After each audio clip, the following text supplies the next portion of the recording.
Hello and welcome to a brand new episode of Black, White, and Red All Over. I'm Victor Dandridge, the hardest working man in comics. Ryan Seymour, king of Comic Town here in Columbus, Ohio. Bickety boom! It is week, was it 413 on books? Good God, where is this year going? It's just too fast. The older I get, the more books come out. That's deep. That is deep. Crap, I didn't even mean it to be. But seriously, do you think that there's more output of books on a weekly basis now than there were 10 years ago? Yeah, I'd have to say, yeah. Okay. All right, but are there more readers? Ooh, no. Okay, where y'all at? Okay, we're over here, we're doing the thing. We're reading the things for you, telling you what you should get. The least you can do is come buy some books. I'm just throwing it out there. Anywhere. Whatever your local comic shop is, and go to the brick and mortar. And if you're in Columbus, come. Yeah, come to Comic Con. You know what it is. Okay, so this one is a special presentation. It is your 40th. It is my 40th, and that's a magical thing. But I do want to give a shout out to Bryn, who is 18 man. Today. That's crazy. Yeah, so he legally cannot own those nunchucks anymore. Wait. I thought 18 he could. No, now he'd be tried as an adult. Yeah. Okay, so I see what you did there. He's got to give them to me. I see what you did there. Yeah. Genius. I need to use that, actually. That's a smart move. Yeah, that's how you get nunchucks. I want a pair of nunchucks. Can I have a pair of nunchucks? Whoa! Why? I'm 40. I should be allowed to have nunchucks. No, they know you. I know. They know you. Wow. Okay, so if you guys don't know, we're doing a live audience showcase just to prove that this is real. Guys, make some noise. So that was my mom. The best little noise piece in the back. So yes, we have a live audience. Yep. If this is something that works out, we're going to do this more often. It's going to be amazing. Yep. But I'm still disappointed. All of them said no. I kept none. What if I get the plastic ones? The foam ones you get from the fair. Come on, John's with me. All right. So, other than my sadness of not getting nunchucks, Bryn can have nunchucks. What can I have nunchucks? Because his dad is stupid. That's why. That's not stupid. You're forgiving. Definitely forgiving. Yeah. I just want him to have everything I never had growing up, like nunchucks. That's. I can't even say I've never had nunchucks. So, all right. I know. I had them as a kid, and they now say I know better. Okay, so for this week, we've read some amazing books, yes. Some good reads that you should read that we're going to start off with. We have none that are the same, though. Not a one. So that just goes to show you, the quantity of books that are coming out. How many books did we read total? 3, 6, 9. Wow, 9 different ones, she's fine. Suck it to me one more time, get low. I'm sorry, you can't say 3, 6, 9 and not do that. Am I right? I have some unhood people in the room. There's some unhood people in the room. They're like, I don't know what you're talking about. You absolutely do not have to. We did this in Compton. They'd be like, yeah, you're right. Oh, that's a good pull, though. I'll give you that one. Okay, so in terms of our good reads you should read, do you want to start? I feel like you've got a very thematic piece accidentally, here, yeah. Okay. All right, so we'll start with breakout number 1 from Dark Horse Comics. Zach Kaplan, Wilton Santos, Jason Wordie, and Jim Campbell. So, as we know, Kaplan, the art is just amazing. It takes this premise where, at some point in the recent past, giant spaceship cubes show up, and they're hovering in the air. They don't do anything. Except, every now and again, they'll send out drones and kidnap kids. That's not nothing. So the kids are kidnapped, and it's what starts off as a story that's like, how do we deal with this new reality? Right. It turns into a heist caper. Wow. Where the kids who have lost siblings have started putting together an idea. How can we break in? How can we save our siblings? And they've got something figured out.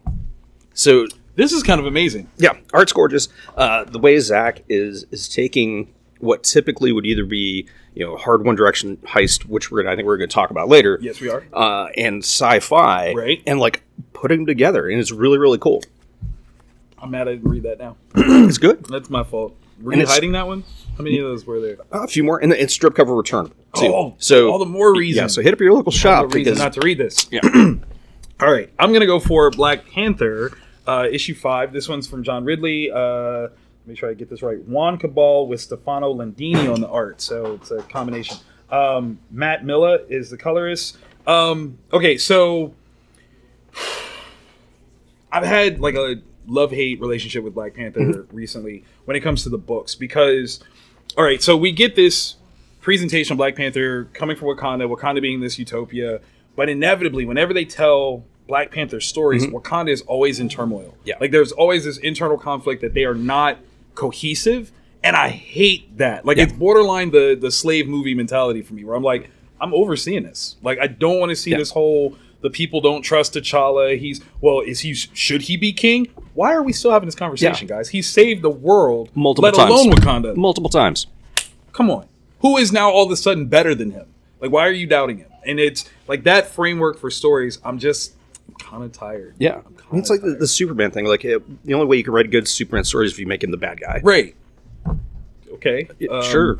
If you're a quitter, like there's plenty of people that have done it recently without doing so. So this one is an interesting one though because it is set up with a different framework because Wakanda is now a democracy. So the idea of the monarchy has been dissolved. It's no longer in its same facet, and that's an interesting prospect. Yeah. But again, having to set it so that T'Challa might be somebody that's against that. Like, this is the dude that opened up the grounds of Wakanda to the rest of the world. Yeah. Why would he be against democracy? Like, I don't know. Yeah. I don't know. Come on, Marvel. Tell something else. Yeah, especially with like a flagship character. You got another movie coming out. Right? It's just such a weird one because he's more than a comic character. He's like a cultural icon. I agree. And how come they haven't done like multiple titles for Black Panther like they do with like Spider-Man? Everybody else. Different levels, right? So you want the political intrigue story? Okay, fine. But then there's the cool superhero Black Panther that little kids can just get into. Yeah. Where are we at? Like we need IDW to make that for us? And they did. Like that's the messed up part is you got Disney owns Marvel and then they farm out everything. I don't get it. I don't get it. And that sucks. When people come in wanting, like I'm looking for an all ages Panther story. Are you familiar with Ta-Nehisi Coates? Like, I mean, that's not exactly all ages. Yeah, it's not exactly. So, come on, guys, do better. Do it for the kids, okay? All right. Sandman Universe, Nightmare Country, number 1. Wait. That cover is terrifying. What? The eye is licking. Yeah, that's the Corinthian. I wasn't ready for that. I was not prepared for that. For those of you that don't know, the Corinthian is a reoccurring character in the Sandman universe who has mouths for eyes. No. The audience, can y'all see that? The eye is a mouth. Like that is with that teeth. Is with teeth. Yeah, that's not okay. Well, how? Like, if your eyes don't have teeth, how can they eat other people's eyes? So, anyways, don't ponder it. Don't ponder it. This is a crazy creative team they've got on this one. It looks beautiful. Yeah, no, it's like there's 2 art styles on it. Yeah. So we've got James Tynion IV writing, Oh. and he is channeling his inner Clive Barker through the entire story because it really feels like you're on the periphery of like Hellraiser and Pinhead, where there's like knowledge that you aren't really supposed to have, and people are right tiptoeing up to it.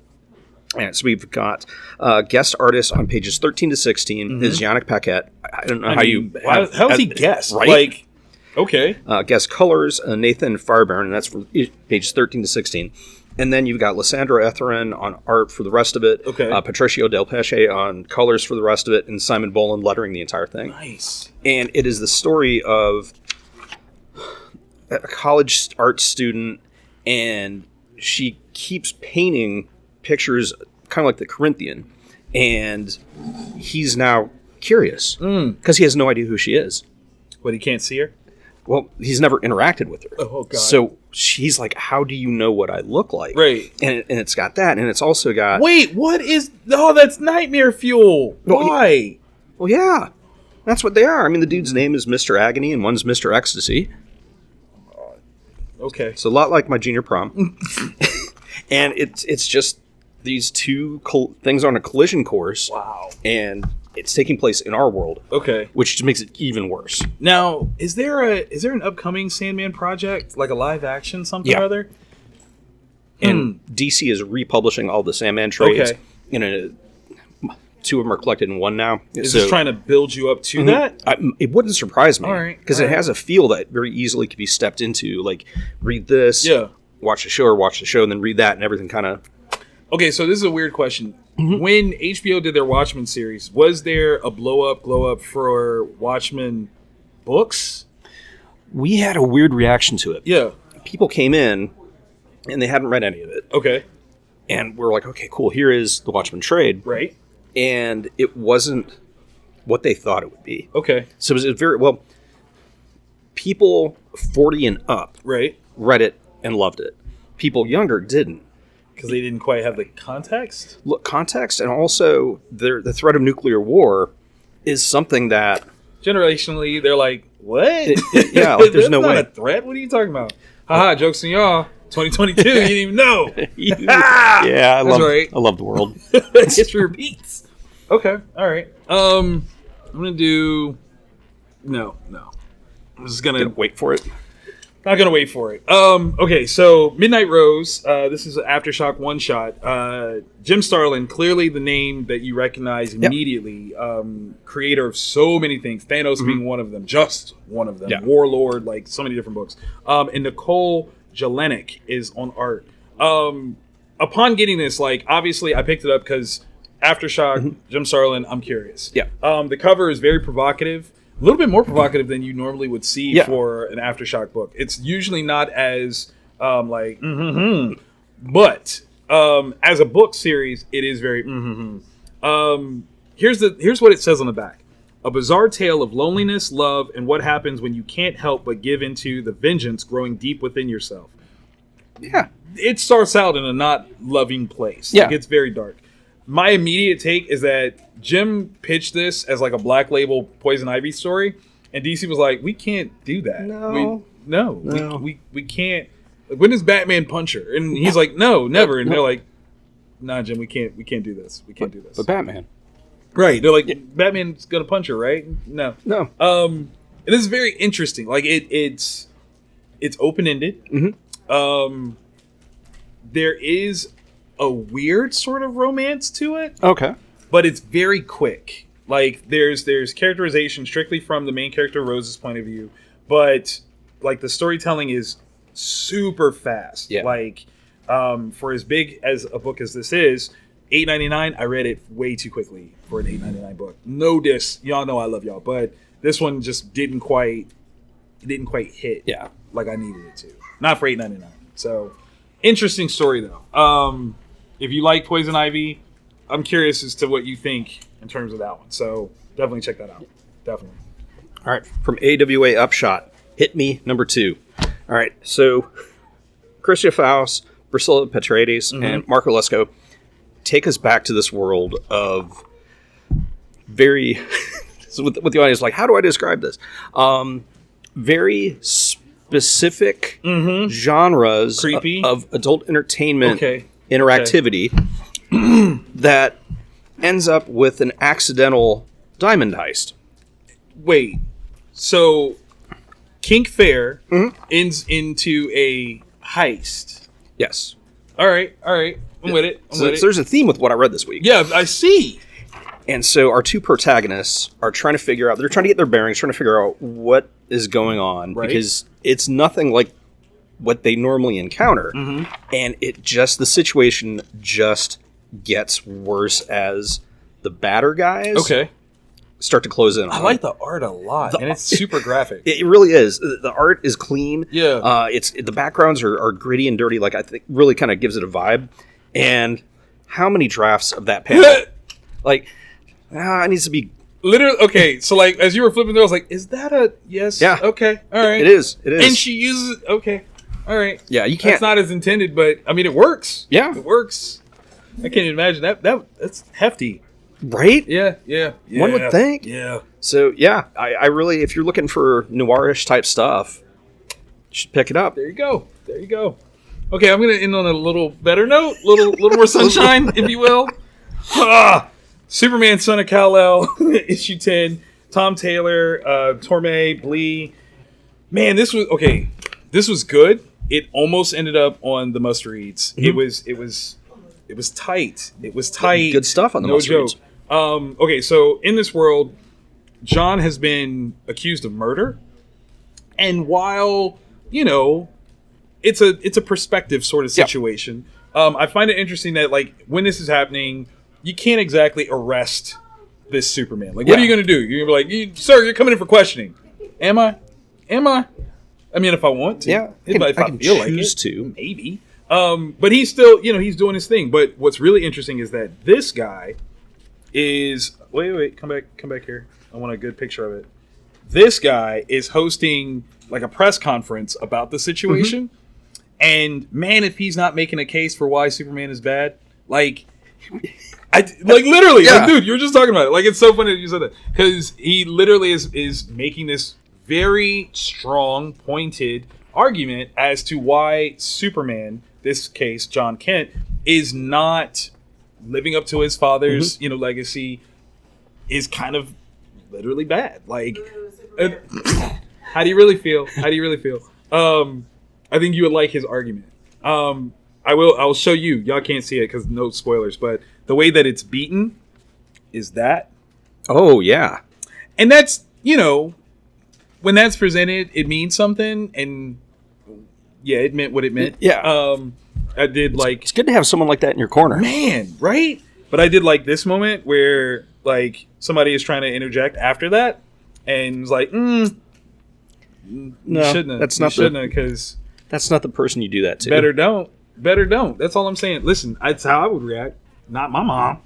Are you crazy? Because in that moment, you're not fighting Superman. You're fighting John. You're fighting John Kent, right? Like, I'm putting the cape down. I'll take it off, and we can handle it however you want to handle it. Did you just to my mom? You touched my mom. What? No. Yeah. Like, your best bet would be like for my dad to show up. Like, John, don't. Nah, Dad. Nah, you ain't see what he did. So. I mean, I'm just saying, that's kind of pointed. You figure like stuff like this had to be done months at a time in advance. Yeah. But now we're in a place where somebody does something untoward to a loved one and somebody shows up and starts slapping people and you're like, I kind of understand. Yeah. I kind of understand where they're at. That's interesting. Okay, so clearly 6 different books. Yes. Goodreads that you should read. Man, let's get to the 3 that were tip top. Yes. For the whole week. That we read. Like, there could be something more. We didn't even read. Yeah, we haven't got to yet. Yeah, but like these 3 really clearly head and shoulders. Exactly. We read like 9 books. Like, so don't be mad at us. Yeah. Okay, where do you want to start? I know where I want to finish. I don't know if it's where you want to. I want to finish here. Okay, I can live with that. Okay, my man. Maybe, where do you want to start? Maybe start with this one. Done and done. A Town Called Terror. This is from Image Comics. We've got Steve Niles and Simon, is that how you want to say that? I believe it is. Simon Kudransky. Okay, so Steve Niles, man, when it comes to horror icon, like for comics, he is a master. But he's low-key been kind of silent on the horror side for a second. Like, you might have read him most recently on Kick-Ass when he took over for that. Yeah. But, I mean, this is the guy that brought 30 Days a Night, which still to this day, I am so offended at myself for never coming up with that concept. It's been like 20 years. Right. I'm still mad. Have you guys have seen that, right? 30 Days a Night? You don't know what that is? Oh. Yeah. You're well, no, because you could watch 30 Days a Night. Don't even play the child card. It's very good. Thank you. Okay, so here's the idea. There's a place in Alaska that for 30 days is dark, like nighttime dark. Vampires show up. There you go. Okay. That's what I said. Like, I'm offended that she's like, I've never heard of it. Like, this is terrible. Super cinematic. Yes. In the way that this is showcased. Yeah. Very much not your traditional paneling. No. For a comic whatsoever. Not at all. But I like it because it still pulls you along. Where you're reading it as they want it to flow. Right. And it's this person has gone missing. He's kidnapped or acquired by other people. That's a better word. And he's being brought back to his family, where his family's from. Right. And it is actually a hidden city, a village, forgotten, a cursed city, maybe, called Terror, populated by monsters. Yeah, but we don't know what kind of monsters yet. All of them. Like, this is all you can say. Like, literally, that opening piece with his dad. Like, why that's awesome, right? What a complaint, though. Like, that dude is so entitled. Like, how are you going to be mad at how I did this? How do you get in that position? That's the Like, question. that's like, I feel like there's a story behind that. Absolutely. Because that's not even like a, I faked mine. No. That's, sir. Yeah. That is disposition. Like, without question. What are you doing? Classic Carl. Like, oh, Carl, you did it again. But no, like literally, if you are an up-and-coming comic creator, you want to get into telling stories with pictures, definitely pick this up because this is an absolute masterclass on how you can tell stories cinematically in comic format. Like the almost absence of gutters, though they are still there, but the way it's done, it creates like this seamless flow. So definitely check this out. It's super dope. Huh. Yeah, that's right. Pull that out of the bag. Yeah, because that actually reminds me. There's an Obituary album cover from a couple years back. You and your musical taste. I know. I swear. Your Christian rock bands are wild, man. I swear. If you play them backwards. Oh! Red rum. Flashpoint Beyond Zero. The creative team's amazing. We got Jeff Johns and Rizzo. Yeah. So you've got the 100 Bullets kind of vibe art style, which fits perfectly with like a Batman-esque sort of like it's phenomenal dark dive. You got Jeff Johns writing, and Jeff wrote Doomsday Clock, right? He did. And it didn't. But he also wrote Flashpoint. Right. He wrote that. And this is amazing. Like just reading, like 5G averted. Right. Like the whole. Okay. So this becomes like a super metatextual setup, right? Like for where stories might go for DC Comics in the upcoming future. I don't even know what the outcome of this is going to be. What I can say is we are getting a revamped view of Flashpoint. So if you've watched like the Flashpoint movie, you've got an idea of what this is. This is about to take that information and spin it on its head. You are not ready for the changes that are coming. Because that major change, that was messed up. Yeah. That was mean. That whole setup for it, I was like, you're a bit unhinged. Yeah. But I get where you're going. Your heart's in a good place. Like, I know where this is supposed to go. And then it happens. That is messed up. I ain't had to do him like that. Okay, so when it comes to Thomas Wayne as Batman, how do you feel about this? Like, is he a favorite character? Is he... He's interesting. Because I agree. He is... With the hand that he's been dealt as a father, I don't know that I would handle it much better. I get that 1,000,000%. Given the access he has to all the things you would need to be a Batman, he's very sympathetic. He's a very sympathetic character to me.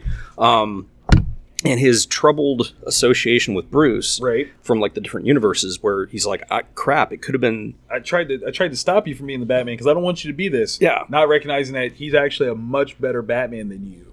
And that's the thing. Yeah. Like, yeah. It's deep. So that's very interesting. And Aquaman or the Atlanteans as potential baddies, and that... There's no way that those two panels are just a throwaway. Yeah, no. That absolutely means everything. Like, come on. Like, sorry, you guys will recognize when you read this, you'll know what we're talking about. I feel like having him be the main focus is a smart move. Yeah. We got Flashpoint from Flash's perspective, and it told a certain story, and that was great. But there's something about what Thomas Wayne has represented since then that becomes a very, like, compelling story beat. So I'm all for that. I wonder if it's too late.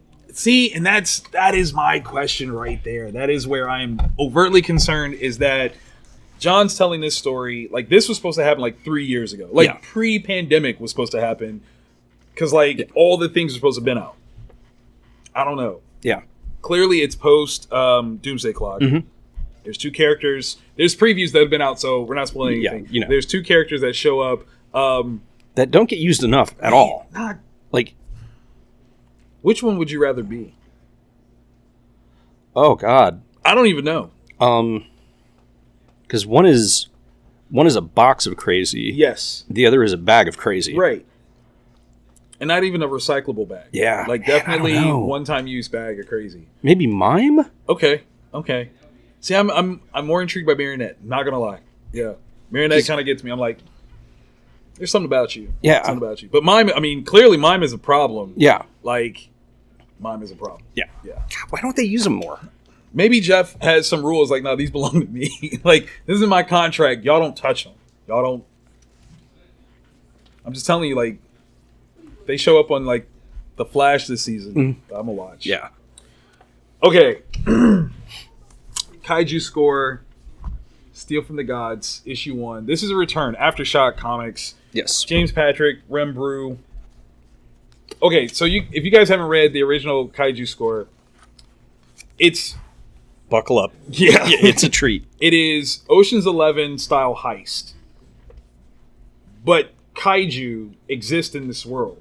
And they are using a kaiju's landfall as the backdrop for the heist. Because no one's going to be looking. Like, no one's going to be... If Godzilla's ripping your city apart, no one's the going to be cops? looking for like 4 dudes trying to break into a museum. Not Nobody at cares. all. Not at all. Nobody cares.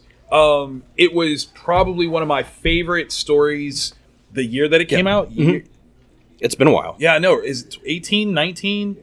Something like Maybe that. 18? I don't know. Maybe. Because it's been optioned. Right. So super dope. Yeah. Super dope. But we're returning to this world, and we are taking this story from the vantage of one of the characters previously introduced, who has survived that initial encounter and has a totally different change of heart in her perspective on life.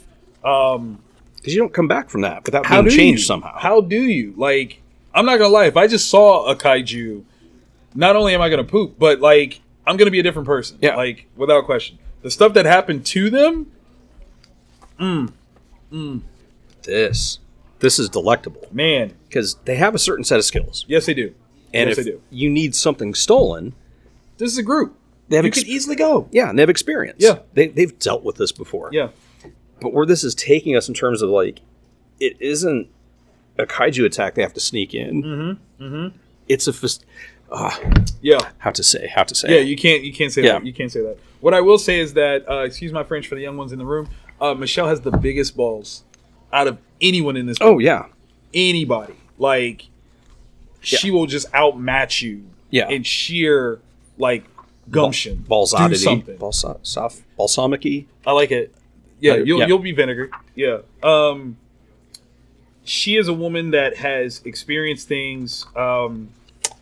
Made the hard decisions. Yeah, like, because it's not even just like that typical trope of, I've experienced trauma. It's not exactly trauma. Yeah. She's been through it. Yeah. Like, that's what it is. You know, she's like trying to do this thing and like, I'm trying to do this, and something backfires. Like, dang it, like, now I got to do this in order to fix it, and that's even bigger.